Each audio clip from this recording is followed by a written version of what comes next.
Okay, so we're just on our way to shore to have dinner. We've ordered tuna, really looking forward to it. They've got fresh coconuts for us. The motor stopped.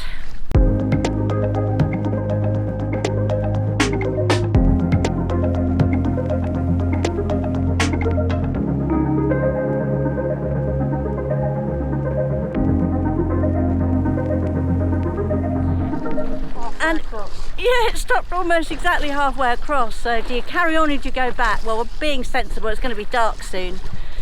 So Jamie is now rowing us back. I have offered to take over if it gets too much for him. Any comments? Well, this has happened a couple of times now. I'm not entirely sure why the outboard cuts out. It got serviced in KK. I'm wondering if there's still water in the carburettor, so I think we're going to have to see if we can try and drain the carb somehow. So okay, so I suspect that that's probably a job for tomorrow. Back on the boat, and we've hoisted the dinghy back up, so that's tomorrow's job sorted, isn't it? That's what we're going to do. And Daryl very kindly came out because he had seen us stall and rowed back, and he very kindly came out because he was a bit concerned, because don't forget there's quite a strong current coming through here. That just goes to show my rowing prowess. Meanwhile, the restaurant have very kindly said that they would send a boat out, and here it is. So we're still going to get to go and eat ashore, which is great because I've got some tuna on order, and looks like they've sent a boat out to come and pick us up, which is marvellous. Thank you, Grace and Steve. Good driver. Well, that was easy enough. Coming back is going to be interesting in the dark.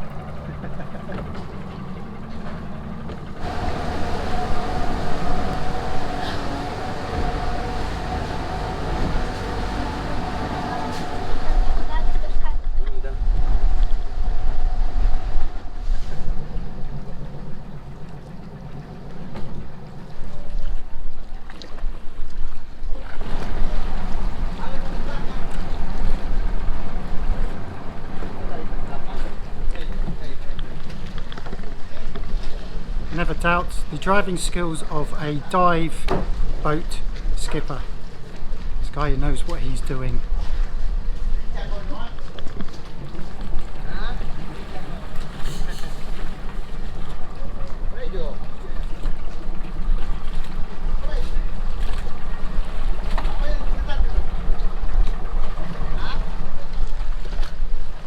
Grace and Steve run Derawan Dive Lodge, one of the few dive resorts on the island. We'd arranged 3 dives with them tomorrow, but not before taking in the views from their restaurant, complete with resident turtles. Hello, hi, hello.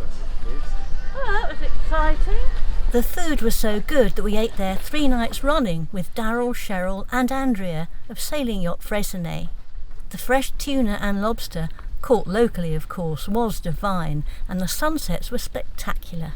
We will be returning here tomorrow morning for a 3-dive excursion.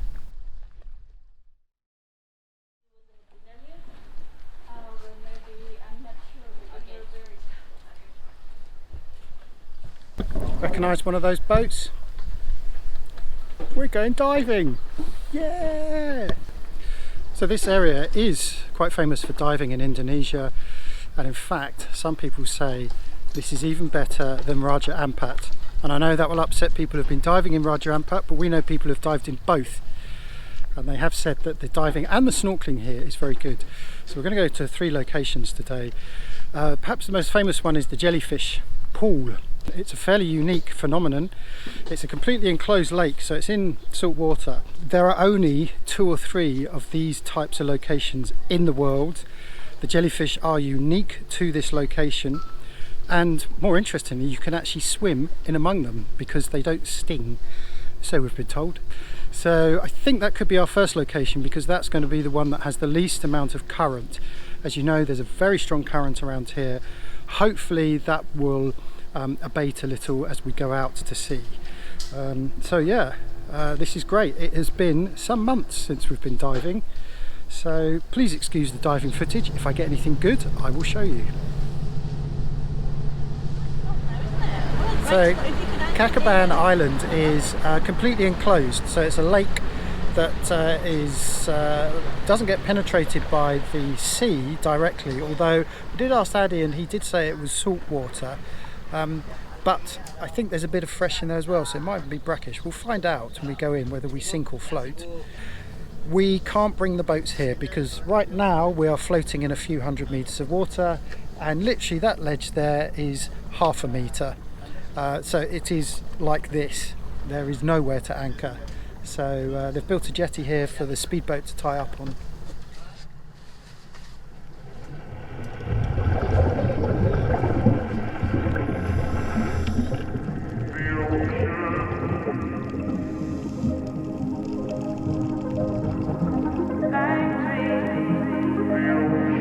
Here,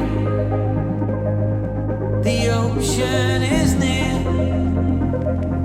where you dug a hole and buried my fear.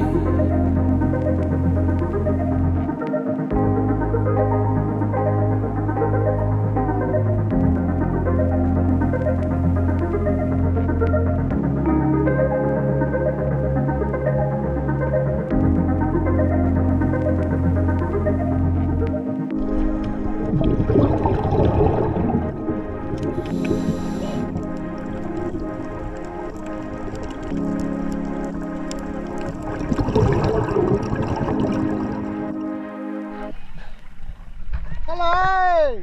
Hey!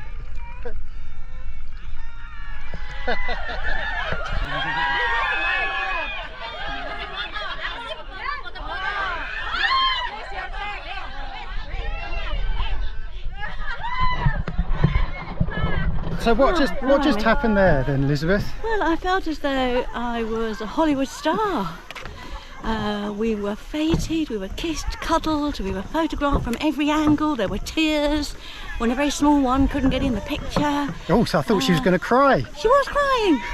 Dear me. So, bless him. But we, yeah, that was, I think that's what you call photo call or something, isn't it? Yes, photo shoot with the rich and famous. I don't know who they are. They're just so happy that we're here. They're absolutely bonkers. Just going crazy. I mean, we've seen this before in places where you do get accosted and people want selfies, but that was just mental. Absolutely crazy. It's the Saturday, it's the weekend, they're all away, all the girls together away for the weekend, for a day anyway, and it just shows you how much they love foreigners visiting their country. So if you're watching this, come to Kalimantan, come to Derawan, and you can do some of the best diving in the world here and meet some very friendly people. Right, we're almost out of the sun. We have got to the island itself and we're now going to walk through and go and see the jellyfish. Yeah.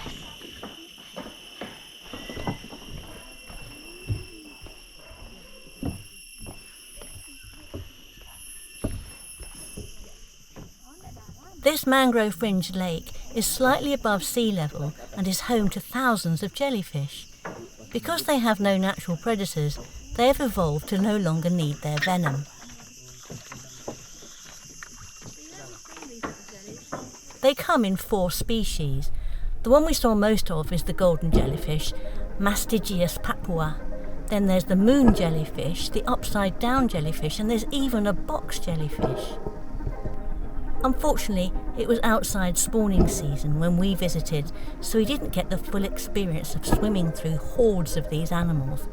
But even so, it's a beautiful location and definitely worth a visit.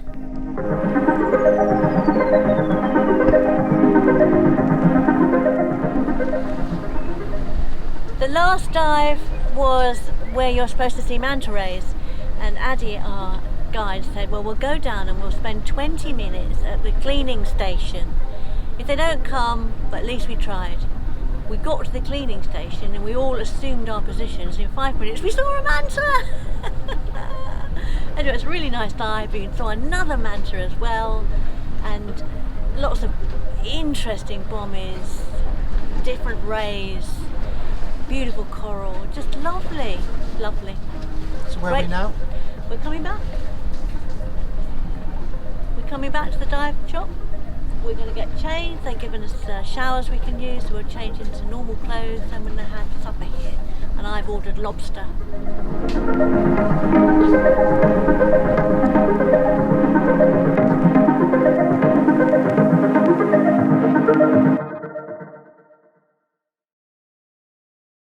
Okay, just a quick follow-up on the outboard issue.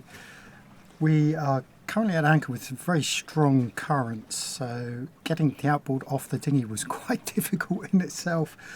So what I did was I basically stripped the carburettor. Now, I've not done this before, and of course the service manual that comes with the outboard doesn't show you how to do this. However, we were able to get a YouTube connection, and I found a channel called The Aussie Boat Guy, and he put together a very good strip down of the carb. So if you do have a Tohatsu 9.8, I really recommend looking out for his video, because it's very well filmed, very well described, and it shows you how to take off the carb step by step. So really easy to follow. So thank you, the Aussie Boat Guy, for that. Very useful. But essentially I just had to break off the fuel line from the fuel filter and then disassemble the two rods. One is for the choke and the other is for the throttle. So they have two clips which you have to lift up and undo, and then you quite simply just take out those two bolts that hold the carburettor in place, being careful not to lose the gasket between the block and the carburettor. And then it's just a case of taking off the air filter or the air silencer and turning the thing upside down and taking it apart, looking at the jets, taking the jets out, and just giving it a bit of a clean. There was some crud in the carb. I have no idea if this is the cause of the problem, but basically cleaned the inside of the carb out. Checked the jets, and they look pretty clean. Actually, there was no blockage there either. Anyway, I've put it all back together now, and we've got to get it on the dinghy and give it a test run. The only problem is that this issue that we were having only manifests itself when we are going full throttle in gear. So it's not like I can test it hanging off the back of the boat. And with this current at the moment, I'm really not prepared to go shooting off and trying out the outboard, just in case it cuts out and I have the same problem, and then I'm floating out to sea at 3 knots or whatever it is. Since we've had issues with the dinghy, we thought we'd re-anchor. So you can probably see behind me the island of Derawan. A little bit closer, isn't it? In fact, we couldn't get much closer. We did try and anchor by the other boats, or at least next to songlines, but at one point we had 1.5 meters under the keel, and I just figured if the if the sea state picks up and you start bouncing up and down, it was a bit too dodgy. So we've just actually moved back up this channel. Now this on the charts shows as well just drying land, but it seems as if it's, well, I don't know whether they've actually flattened it on purpose, but it's a channel through with a sort of an average depth of anything between 3 to 5 meters. Does mean we have slightly less protection, because in our previous anchorage, if you remember, we were anchored behind a spit. But it does mean that we could literally swim ashore. So if we do have problems with the outboard and I was unsuccessful in cleaning it, it's not too far to get back to the boat.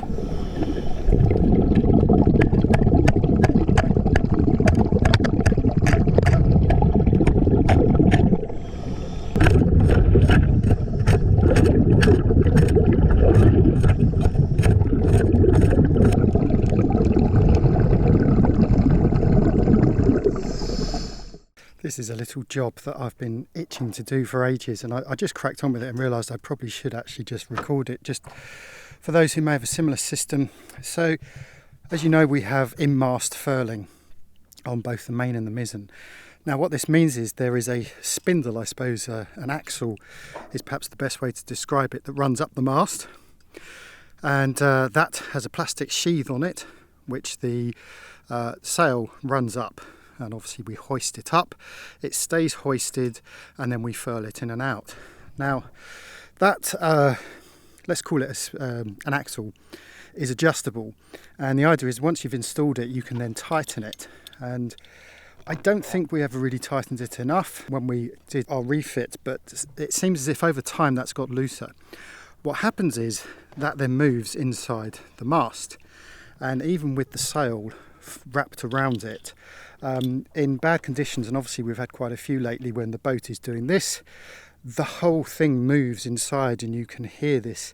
It's not a very nice noise at all. It's like and it reverberates, of course, through the mast and through the boat. So I have been waiting for a day like this, which is basically no wind, and cloud cover so that I can drop the sail and adjust it. And I'll just show you what I'm doing in the way of adjusting it. It's very straightforward. So this is the axle. You can see the groove there. That's where the sail runs up. Now here we've got this point here, and we have another one at the top which is threaded. And the idea is that inside that threaded bolt there has a groove in it, and this thing drops down to lock into place. So that locks into the groove of that threaded point. So you lift this up to unlock it, and you literally by hand you can turn this. Now I've turned it already so it's now tight, but this you can loosen and tighten by literally just turning this around.